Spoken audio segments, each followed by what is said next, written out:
10-ലധികം കടകളാണ് ഇന്നലെ രാത്രി കൊച്ചി ബ്രോഡ്വേയിൽ കത്തി നശിച്ചത്. ഫാൻസി ഉണ്ട്, കളിപ്പാട്ട കടകളുണ്ട്, ഇതിനൊക്കെ തീപിടിച്ചിട്ടുണ്ട്. 8 യൂണിറ്റ് ഫയർഫോഴ്സ് സ്ഥലത്തെത്തിയാണ് തീ നിയന്ത്രണ വിധേയമാക്കിയത്.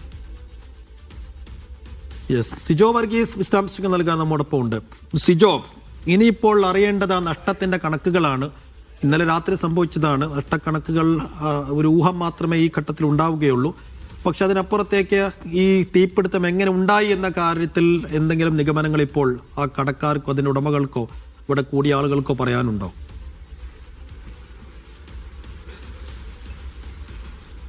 സൈഫുദ്ദീൻ ജിൽസി, എന്തായാലും ഈ തീപിടുത്തത്തെ സംബന്ധിച്ച് അതിനുമായി ബന്ധപ്പെട്ട കാരണം അതെന്താണ് എന്നതിനെ സംബന്ധിച്ച് ഒരു അന്വേഷണം നടത്തിയാൽ മാത്രമേ അറിയാൻ സാധിക്കുള്ളൂ. നാട്ടുകാർ നൽകുന്ന ഒരു പ്രാഥമിക സൂചന അല്ലെങ്കിൽ ഇവരിലുള്ള ആളുകൾ പറയുന്നത് പ്രകാരം ഒരു ഷോർട്ട് സർക്യൂട്ട് ആകാം, അല്ലെങ്കിൽ ഇതിന് ചേർന്ന് തന്നെ കൂട്ടിയിട്ടിരിക്കുന്ന മാലിന്യങ്ങളിൽ നിന്ന് തീ പടർന്നതാകാം എന്നുള്ളതാണ് പ്രധാനമായും പറയുന്നത്. ഞാനിപ്പോൾ നിൽക്കുന്ന ഈ ബ്രോഡ്വേയിലെ ഈ കോളുത്തറ ഷോപ്പിംഗ് കോംപ്ലക്സ് നമുക്ക് മുകളിൽ കാണാൻ സാധിക്കും.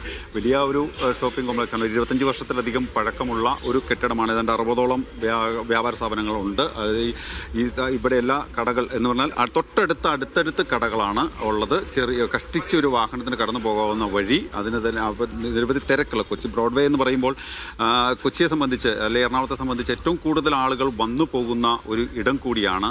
നിരവധി വ്യാപാര സ്ഥാപനങ്ങളുണ്ട്. തിരക്കേറിയ ഒരു സ്ഥലമാണ്. പുതുവത്സരവും ക്രിസ്മസൊക്കെ കണക്കിലെടുത്ത് കൂടുതൽ സ്റ്റോക്ക് ഈ കടകളിലെല്ലാം തന്നെ കരുതി വെച്ചിരുന്നു എന്നുള്ളതാണ് പ്രധാനമായിട്ടുള്ള ഒരു കാര്യം. എന്തായാലും ഇന്നലെ രാത്രി 12 കൂടിയാണ് ഈ ഭാഗത്ത് ഈ കടയോട് ചേർന്ന് ഈ ഷോപ്പിംഗ് കോംപ്ലക്സിനോട് ചേർന്നുള്ള ഭാഗത്ത് പുക ഉയരുന്നത് കാണുന്നത്. അതിനുശേഷം പിന്നീട് ഫയർഫോഴ്സിന് വിവരം അറിയിക്കായിരുന്നു. വിവിധ സ്ഥലങ്ങളിൽ നിന്ന് 8 യൂണിറ്റ് ഫയർഫോഴ്സ് സ്ഥലത്തെത്തിയാണ് നാട്ടുകാരുടെ അല്ലെങ്കിൽ ഇവിടെ ഉണ്ടായിരുന്ന ആളുകളുടെയൊക്കെ സഹകരണത്തോടു കൂടി തന്നെ ഈ തീ അണയ്ക്കാൻ ആയത് എന്നുള്ളതാണ്. ഇവിടെ നിന്ന് ഈ സമീപത്ത് ഈ ബിൽഡിങ്ങിൻ്റെ അറ്റകുറ്റപ്പണി നടത്തുന്ന ഭാഗമായി താൽക്കാലികമായി കെട്ടിമറച്ച ഒരു ഷെഡുണ്ട്. അതിനകത്ത് ഉണ്ടായിരുന്ന മാലിന്യങ്ങളിലാണ് തീ പിടിച്ചത്. പിന്നീട് സമീപത്തെ കടകളിലേക്ക് പടരുകയായിരുന്നു. 2 കടകൾ പൂർണ്ണമായും അഗ്നിക്കിരയായിട്ടുണ്ട്. അതിനുശേഷം സമീപത്തുള്ള മറ്റ് കടകളിലേക്കും തീ പടരുകയും ചെയ്തിട്ടുണ്ട്. അതിൻ്റെ 10-ലധികം കടകൾക്ക് നാശനഷ്ടങ്ങൾ ഉണ്ടായിട്ടുണ്ട് എന്നുള്ളതാണ് പ്രധാനമായിട്ടും പറയുന്ന ഒരു കാര്യം. എന്തായാലും ഈ ബ്രോഡ്വേ അല്ലെങ്കിൽ ഇതുമായി ബന്ധപ്പെട്ട ഈ സ്ഥലങ്ങൾ എന്നൊക്കെ പറയുന്നത് രാത്രിയും ഇതുപോലെ തന്നെ വളരെ വൈകി കടകൾ അടച്ച് ആളുകൾ വന്നു പോകുന്ന ഒരിടം തന്നെയാണ്. പക്ഷേ ഈ ക്രിസ്മസിൻ്റെ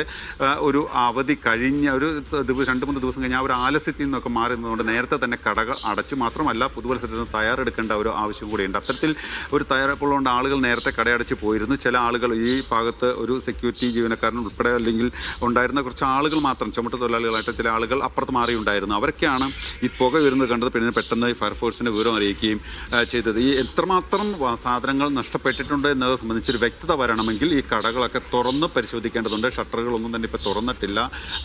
2 കടകൾ പൂർണ്ണമായിട്ടുണ്ടായിരുന്ന സാധനങ്ങൾ നശിച്ചു പോവുകയും ചെയ്തിട്ടുണ്ട്. എന്തായാലും ലക്ഷക്കണക്കിന് അല്ലെങ്കിൽ രൂപയുടെ നഷ്ടം ഉണ്ടാവും. കാരണം ക്രിസ്മസ് പുതുവത്സരവുമായി ബന്ധപ്പെട്ട് കൂടുതൽ സ്റ്റോക്ക് കരുതി വെച്ചിരുന്നു എന്നുള്ളതാണ്. മറ്റൊരു പ്രധാനപ്പെട്ട കാര്യം, ഇവിടെ ഉണ്ടായ ഈ ബിൽഡിങ്ങുകൾ അല്ലെങ്കിൽ ഈ ബിൽഡിങ്ങുകളുടെയൊക്കെ ഒരു സുരക്ഷ, അത് അല്ലെങ്കിൽ അതിനൊക്കെ ലൈസൻസ് അതെങ്ങനെ നൽകുന്നു, അതുമായി ബന്ധപ്പെട്ട ചില അവ്യക്തതകളും വിമർശനങ്ങളൊക്കെ ഈ ഘട്ടത്തിൽ ഉയരുകയും ചെയ്യുന്നുണ്ട്. ഒരു അപകടമുണ്ടായാൽ അത് എങ്ങനെയാണ് പുറത്തേക്ക് ഇറങ്ങാൻ സാധിക്കുക അല്ലെങ്കിൽ രക്ഷപ്പെടുത്താൻ സാധിക്കുക, ഫയർഫോഴ്സ് ഉൾപ്പെടെയുള്ള വാഹനങ്ങൾക്ക് ഇവിടെ കടന്നു വരാൻ സാധിക്കുന്നത്, ഇതുമായി ബന്ധപ്പെട്ടുള്ള ചില അവ്യക്തതകൾ നിൽക്കുന്നുണ്ട്. ചില കെട്ടിടങ്ങൾക്ക് നമ്പർ ഇല്ല എന്നുള്ളതടക്കം പറയുന്നുണ്ട്.